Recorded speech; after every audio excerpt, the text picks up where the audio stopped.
What are your keys to victory for Alabama in the Rose Bowl? I think the big piece here for Alabama is not overthinking the approach for the game. I think that what has helped them win in this final stretch is that they've stuck to the game plan. They have stayed consistent on the offensive and defensive side of the football. Running Jalen Milroe more, design quarterback runs, the read option game that they've had going, and then the ability to open up the passing game by attacking teams over the top. When they've tried to get too cute at times this year, it has led to Jalen Milroe making mistakes. And they can't go down that path because we've seen how backbreaking at times that can be for Alabama. They cannot be in a position where their defense has to bail them out. They're a really good defense, but this Michigan team is strong enough and proficient enough and athletic enough that if they're constantly bailing them out after a couple of mistakes, they are going to get burnt out by the end of that football game. So the big thing for me is play your style of football. Do not overthink it. And we know that Nick Saban and Alabama are notorious for doing that. They're not going to stoop to their opponent's level. We just have to hope that Tommy Rees doesn't get caught in the spotlight. It's interesting that you ended it with Tommy Rees getting caught in the spotlight because, I do think that this – look, he's been – if I'm not mistaken, you can correct me. He was on that Brian Kelly staff in 20 when they made the playoff, was he not? I believe he was the offensive coordinator. Let me double check. Okay, but regardless, I mean, this is he's. I guess my argument would be there, Joe, is that he's been around it. Like he was on the staff when it happened. Regardless, even if he was not calling plays, he was with Notre Dame. I actually, believe it or not, you talked about. We argue all the time. I think we actually 1,000% agree with this one. I just think you just got to be yourself. If you're Alabama, do exactly what it is that you do. Tough, hard-nosed, win at the line of scrimmage on both sides of the football. Like you mentioned, get Jalen Milroe out on the edge and let him run a little bit. But I got to tell you something that I will continue to say about Michigan. Joe, when we talked about this Michigan versus Maryland a couple of weeks ago, I said, I told you it was about key to victory for Maryland. I was like, Joe, they're going to win one-on-one battles on the outside. I don't know if Michigan has the corners on the boundary that can win consistently. Well, then Maryland goes out there and they do some really good things against Michigan. The following week after that, I say that, look, I mean, you got Marvin Harrison Jr., the Biletnikoff Award winner that's on the outside. He is going to just absolutely wreck shop with an underperforming Kyle McCord. He's going to win a lot of these battles, and so are a lot of these other receivers. You just got to be yourself. Now, I do think that Alabama's going to play their game. Joe, I think that they feel more loose to me. Like I'm watching all of this, this pre-game stuff, like them at, what was it, Walt Disney? I don't remember what the Disney one World. Disney World, whatever the one in California is. Disneyland's the one in Florida, I think. I don't remember. They seem looser. They seem more ready to go. Like this is just another business trip for the University of Alabama. I think Jalen Milroe in this offense, now that they've had a month to prepare, I think Michigan could be in trouble because I think that they're going to throw some things at Michigan they're not prepared for. And Joe, I just think they're better on both lines of scrimmage.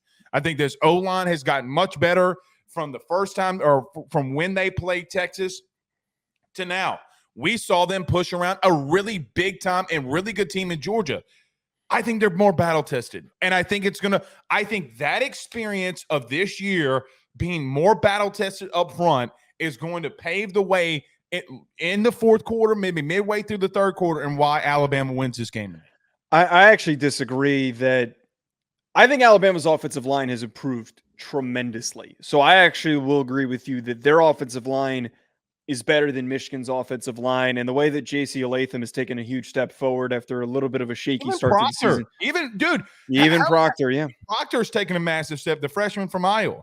But my pushback, though, I think that this Michigan defensive line and this front seven has won them football games. I think that in any instance where they've been sloppy on the offensive end of the football, that is what has won them games because not only have they taken away the run game against Ohio State and against Penn State. Those are the two games that we can only really pull from because they didn't play anyone else that was truly that competitive. But they still kicked the living shit out of all of those low-level Big Ten teams that they played against. They dominated the line of scrimmage and stopped the run, and they got after Kyle McCord and Drew Allar that led to some of those mistakes that opened up the game that set them up to win. So I know I'm not setting us up here to talk about Michigan just yet, but I don't think that it's a foregone conclusion that Alabama's front seven is so much better than Michigan's. See. Let me counteract that on why you said you disagreed. Joe, Kyle McCord and Drew Allar are not Jalen Milroe. And they have not seen a better quarterback than Jalen Milroe this year. They haven't seen a more athletic quarterback than Jalen. No, Joe. Even overall, they have not seen a better quarterback, throwing or running. Jalen Milroe has better statistics than J.J. McCarthy does. He's had better moments than Kyle McCord. Like, Joe, this isn't debatable. Like, did you see the kid against Georgia? Because I sure as hell did. And you know what else I saw? I saw that. Joe, are you going to sit here and try to convince me that Georgia's defensive line's not better than Michigan's? You're going to say that I actually think that the Michigan's defensive line it's got a two deep rotation. It is a two deep rotation. Their linebackers are also better than Georgia's in the current state that they face. I will give you the backers. Okay, I'm not going to disagree with you there. Joe, they're looking good against Rudy Poo Tech and Rudy Poo State. Okay, of course that their performance looks a little bit inflated against some pretty bad Big Ten teams. What happened?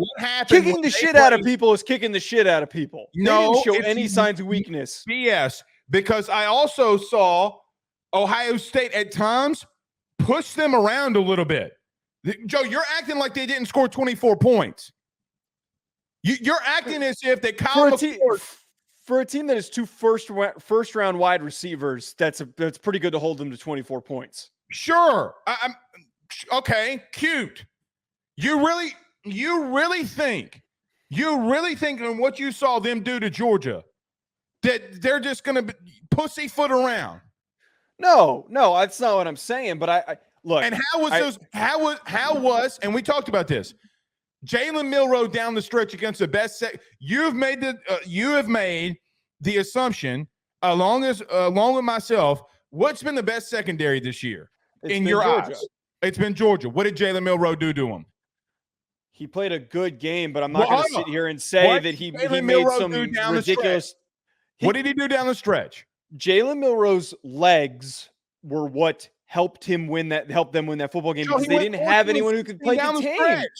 He went for it. Remember Isaiah Bond going stupid and cuckoo for Cocoa Puffs? Who's throwing in the football? He made good throws, and he had a really good game. But arguably, that's not even statistically his best passing game. That was his best rushing game, and that feeds into what we're talking about here. Why, if Alabama wins, it's going to be because of him continuing to impact the game as a passer.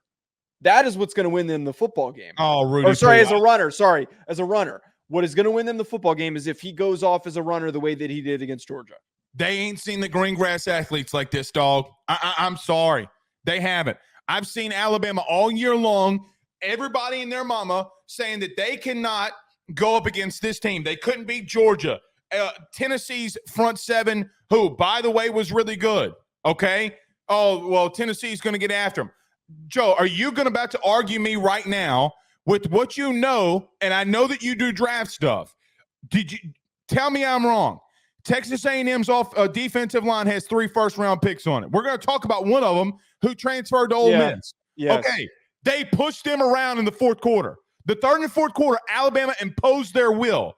They are not, from a prospect standpoint, better, and you're going to have to admit this, they're not better than A&M. You're saying Michigan's not better than A&M? No. Joe, again, you have 3, potentially 4 first-round picks that started along that offensive line, and they are defensive line. Then I saw you today or yesterday, y'all started talking about Edgerrin Cooper, Covington, Louisiana, stand up, about him being one of the best linebackers in this class. Joe, they have faced defenses with better overall prospects from top to bottom. Wait, Okay, I understand what you're trying to bring. I understand what you're trying to bring up here, but are we not forgetting how close that Texas A&M game was and how Texas A&M blew it because of Jimbo's poor decision making at the end of that game? That had nothing to do with the defense. They also had a block kick that got called back. They also had 2 touchdowns that got called back. If I remember correctly, Texas A&M did a pretty good job of stepping up against Alabama. It was like within a 1-score game. Alabama got the block kick that got returned. I'm trying to pull it. Okay, Texas A&M held them to 26 points in that game. 26-20, was it not? Jalen Milroe threw 1 interception, and he how many passing yards he have? He had 321, but he ran for negative 30. Wait. He ran for negative 31 yards. And I'd love to just quickly pull up how many sacks there were. Edger Cooper had 3 sacks in that game. Walter Nolan had 1. Inflated. His rushing stats are inflated. And my point, wait. My point is I actually think that you're bringing it. I love how we managed to turn a segment that was supposed to be how can one team win, and now we're just sitting here yelling at each other about it. Look, final thought on this before we get to Michigan, because I would like to talk about Michigan and kind of pivot this so it makes a little bit more sense for the continuity of the show. My point is that a poor coaching job by Texas A&M offensively kept them from winning that football game, but that's the script to beating Jalen Milroe. Let's roll right into Michigan. So you mean to tell me that J.J. McCarthy can't go into a playoff game and throw pick sixes and underperform? Oh, wait, you mean like he did last year against TCU?